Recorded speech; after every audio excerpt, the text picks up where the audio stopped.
ข้อนี้เป็นข้อที่5นะข้อที่5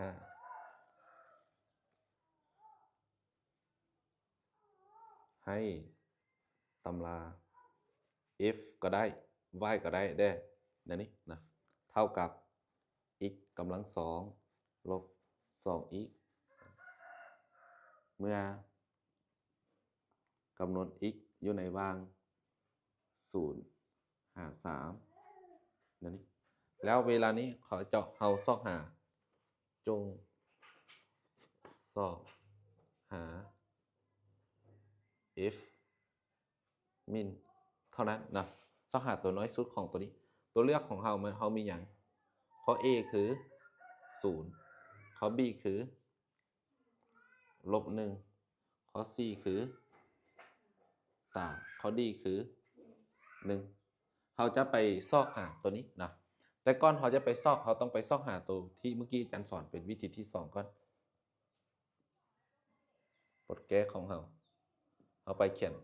x เท่ากับสูตรของเราคือ-b ส่วน2คูณ a ซอกหาแกนของเราก่อนนะแกนคือกันแล้วเวลานี้เราแทนเลยเท่าอย่าง b คือ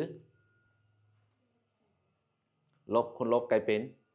บวก2ส่วน a คือ1คูณ2เป็นหารกันได้1เราได้แล้ว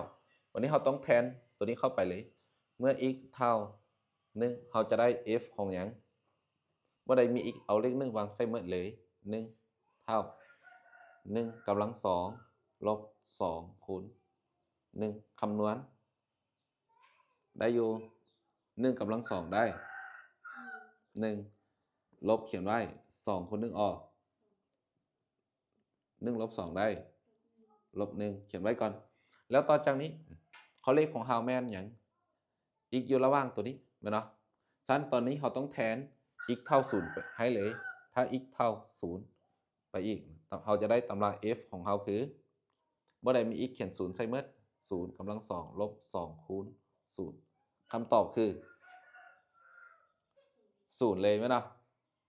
เพราะนี้ก็คือ2คูณ0ก็0 0ลบ0ก็ได้0ต่อไปแทน x ตัวหนึ่ง x เบื้องนี้ x เท่า3เราจะได้อย่าง f ของ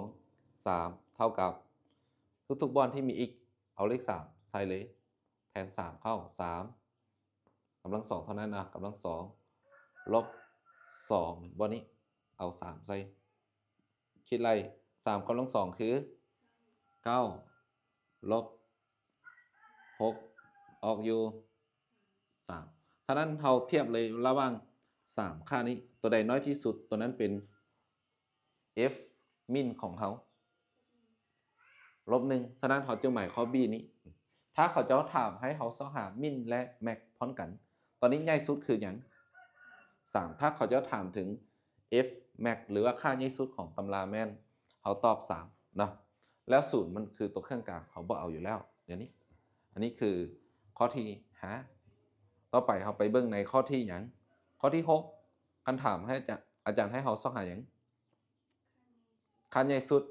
มันเป็นโจทย์ข้อเดียวกันเลยเนาะฉะนั้นเราตอบค่าใหญ่สุดคือ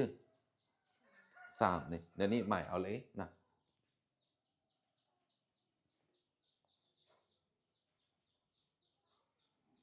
ข้อต่อไป